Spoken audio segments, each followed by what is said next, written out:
এটা পড়তে হবে।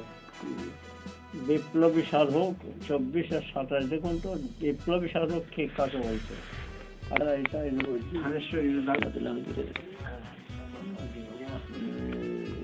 আমাদের দেশ ভারতবর্ষকে ব্রিটিশের কবল থেকে মুক্ত ও স্বাধীন করার জন্য উলামা ও সুফিরা অপূর্ব ত্যাগ ও ধৈর্য সহকারে যেভাবে জিহাদ করে যান তা ইতিহাসে পাঠ করলে অবাক হতে হয়। তোমরা বড় হয়ে ইতিহাস পাঠ করলে জানতে পারবে এমন একদিন ছিল যে সময় হাজার হাজার মুসলমান ফাঁসির মঞ্চে আরোহণ করেছেন, হাজার হাজার মুসলমানকে কতল করে সমুদ্রের জলে ফেলে দেওয়া হয়েছে। সর্বপ্রথমে বড়লাট লর্ড মাউকে নিহত করেছিলেন তিনিও মুসলমান, তার নাম শের আলী। তিনি আন্দামান দ্বীপপুঞ্জে 1872 সালে বড়লাটকে চাকু দিয়ে নিহত করেন, ফলে তার ফাঁসি হয়। সর্বপ্রথম হাইকোর্টের প্রধান বিচারপতি মিস্টার নরম্যানকে আদালতের সিঁড়িতে উজ্জ্বল দিবালোকে নিহত করেন তিনিও মুসলমান, আব্দুল্লাহ। ফলে 1871 সালে তার ফাঁসি হয়। 19বিংশ শতাব্দীর প্রথম ভাগে সেই যুগের শ্রেষ্ঠ সুফি সাধক হযরত হাজী ইমদাদুল্লাহ স্বাধীনতার জন্য কঠোর সংগ্রাম করেন। 1873 খ্রিস্টাব্দে মুজফ্ফরনগর জেলার ইউপি থানাভন গ্রামে তাঁর জন্ম। 1831 খ্রিস্টাব্দে বালাকুটের যে যুদ্ধে হযরত সৈয়দ আহমদ, মৌলানা ইসমাইল, মৌলানা আব্দুল হাই প্রমুখ মুজাহিদগণ শহীদ হন, সেই যুদ্ধে অংশগ্রহণ করেন এই মুজাহিদ সুফি বিপ্লবী সাধক হযরত হাজী ইমদাদুল্লাহ। কিন্তু এরপরে তিনি মক্কা শরীফে চলে যান। পরে বন্ধু বান্ধবের অনুরোধ ও পরামর্শে স্বদেশে ফিরে আসেন। ভারতে ইংরেজ আধিপত্য ও কর্তৃত্ব দিন দিন বাড়তেই রইল। দেখে শুনে হাজী সাহেব বন্ধু বান্ধবদের নিয়ে দেশের বিভিন্ন অঞ্চল পরিভ্রমণ করে দেশবাসীকে ইংরেজদের বিরুদ্ধে উত্তেজিত করতে থাকেন। তার ভাষণের ইন্দ্রজালে মুগ্ধ হয়ে দেশের মানুষ স্বাধীনতা লাভের উন্মাদনায় ইংরেজ তথা দেশের শত্রুদের বিরুদ্ধে ক্ষেপে ওঠে। ওই সময় সাহারানপুর জেলার নানোতা গ্রামের অধিবাসী হযরত মৌলানা কাসিম ছিলেন মস্ত বড় পণ্ডিত ও সাধক মানুষ। ইনি হাজী সাহেবের শিষ্য ছিলেন। মৌলানা কাসিম সাহেবের সহপাঠী ছিলেন গঙ্গুয়ের অধিবাসী শীর্ষস্থানীয় আলিম ও বিদ্যাসাগর হযরত মৌলানা রশিদ আহমদ। ইনিও হযরত হাজী সাহেবের শিষ্য ছিলেন।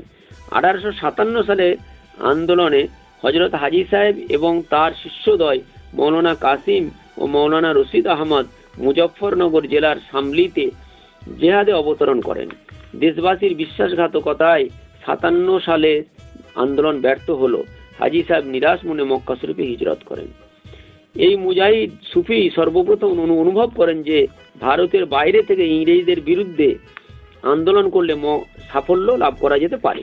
তাই এই পরিকল্পনা নিয়ে তিনি মক্কা থেকেই তার শিষ্য ভক্তদের নির্দেশ দান করতে থাকেন। কিন্তু হলে কি হয়, তখন তো তার বৃদ্ধাবস্থা। 1867 খ্রিস্টাব্দে হাজী সাহেব পরলোক গমন করেন। পবিত্র মক্কা নগরীতেই তার সমাধি। হাজী সাহেবের জন্মভূমি থানা ভবনে মসজিদের সংলগ্ন তার হুজরাতে ইংরেজরা আগুন লাগিয়ে দিয়েছিল। শতাধিক বর্ষ পরেও কুড়ি কাটে তার পোড়া দাগ দেখা যেত। তার হুজরাতে, যেখানে তিনি সাধনা ও উপাসনা করতেন, আজও তথায় জায়নামাজ পাতা আছে। দেশ বিদেশের দর্শক বৃন্দ দেখতে আসেন।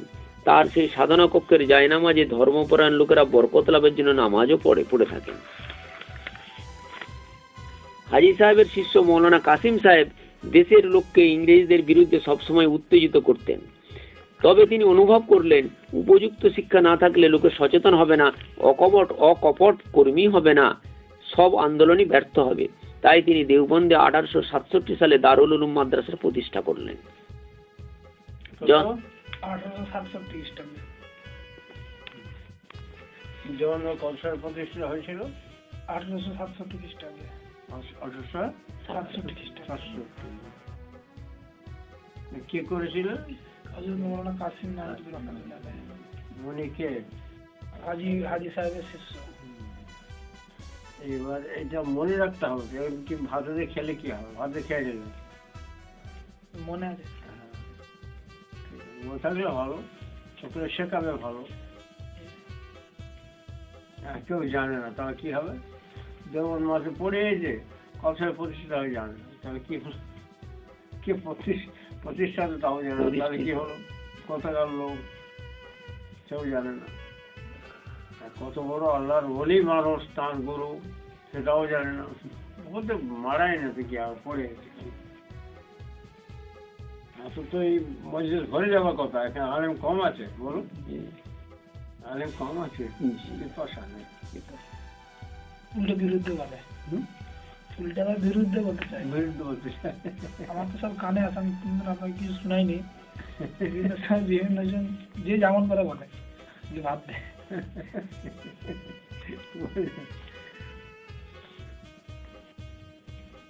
যখন স্যার সৈয়দ আহমদ দেখলেন মুসলমানদের সকল সংগ্রামী ব্যর্থ হচ্ছে, তখন ওরা এই জিনিস নিয়ে যেখানে পড়ে ভাব করে খাচ্ছে, জি কোথায় খেত, লম্পট চোর হয়ে ঘুরতো বলে। মুসলমানরা দান করেছে, মাদ্রাসা করেছে, গিয়ে ওখানে দেয়, কিচ্ছু নেই, যে ওখানে গিয়ে পড়ে লেখাপড়া শিখে আজকে দুমুটো করে খাচ্ছে। আর নেওয়ার নাম কি, ওদের নেওয়ার নাম নিতে হবে, করেও খাচ্ছে, বুঝেছ, করে খাচ্ছে, ওদের নাম নিতে হবে। যার এটা নেমো খারাপ, হালাল হতে হবে তো। যেখানে পড়েছে এই সমস্ত যেখানে হচ্ছে সেখানে তো আসা দরকার, শিক্ষা গ্রহণ করা দরকার। হ্যাঁ, হবে না? অবশ্যই, যেখানেই হোক না কেন। আর দিল তো তাদের আলোকিত হওয়ার কথা, হিংসা করলে কি করবে? ভাত খাবে হিংসা করে, যাও কোনো পরোয়া নেই। আমার হক জিনিস পৌঁছে দেবো, দাওয়াতে হক। সাহেবের রুহানি ফয়েজ তো ওরা পাবে না, যারা মহব্বত করবে তারাই। যখন স্যার সৈয়দ আহমদ দেখলেন মুসলমানদের সকল সংগ্রামী ব্যর্থ হচ্ছে, তখন তিনি চাচ্ছিলেন মুসলমানদেরকে ইংরেজদের হিতকামী ও দরদি বানাতে। কিন্তু সেই সময় মৌলানা কাসিম সাহেব চেয়েছিলেন মুসলমান দেশের দুশ্মনদের বিরুদ্ধে সংগ্রাম চালিয়ে যাক, দেশের স্বাধীনতার জন্য লড়াইয়ের ময়দানে পুরাদস্তর নেমে আসুক।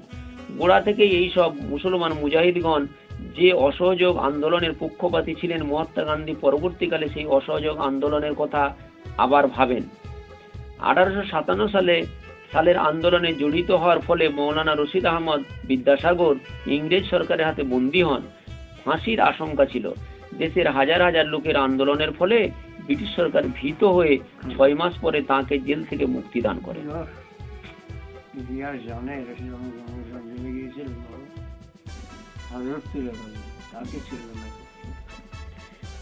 কিন্তু আজীবন তিনি দেশের মুক্তির জন্য মৌলানা কাসিম সাহেবের সঙ্গে সঙ্গে সংগ্রাম চালিয়ে যান। দেশকাপিয়ারা মৌলানা মোহাম্মদ আলী আমাদের একজন সুপ্রসিদ্ধ নেতা ছিলেন। তিনি ছিলেন উচ্চস্তরের ইংরেজি শিক্ষিত, অক্লান্ত পরিশ্রমী, নির্ভীক সাহিত্যিক ও কবি এবং তেজস্বী ও স্পষ্টবাদী বক্তা, খোদাভীরু মুসলমান। 1878 খ্রিস্টাব্দে উত্তরপ্রদেশের রামপুরে তিনি জন্মগ্রহণ করেন। বাল্যকালেই তার পিতৃবিয়োগ ঘটে। মাতা বাই আম্মা তাকে লেখাপড়া শেখাতে থাকেন। আলিগড় কলেজ থেকে বিএ পরীক্ষা দিয়ে ইউনিভার্সিটিতে প্রথম স্থান অধিকার করেন। বিলাতে গিয়ে অক্সফোর্ড বিশ্ববিদ্যালয় থেকে বিএ ডিগ্রি লাভ করেন। জেনে রাখা দরকার, অক্সফোর্ড সোসাইটির সর্বপ্রথম ভারতীয় সেক্রেটারি তিনিই হন। দেশে প্রত্যাবর্তন করে মোহাম্মদ আলী রামপুরে প্রথমে উচ্চ পদস্থ সরকারি চাকুরিতে নিযুক্ত হন। পরে সেই চাকুরি পরিত্যাগ করেন এবং কলিকাতায় এসে কমরেড নামে এক ইংরেজি পত্রিকা প্রকাশ করেন। যখন ভারতের রাজধানী কলিকাতা থেকে দিল্লিতে অপসারিত হয়, তখন দিল্লি থেকে কমরেড পত্রিকা প্রকাশ করতে থাকেন এবং হামদর্দ নামে এক উর্দু দৈনিকও পত্রিকা প্রকাশ করেন। প্রথম বিশ্বযুদ্ধের সময় কমরেড পত্রিকায় তিনি ওজস্বিনী ভাষায় এমন এক প্রবন্ধ প্রকাশ করেন যে ইংরেজ সরকার তাতে ভীত বিচলিত হন।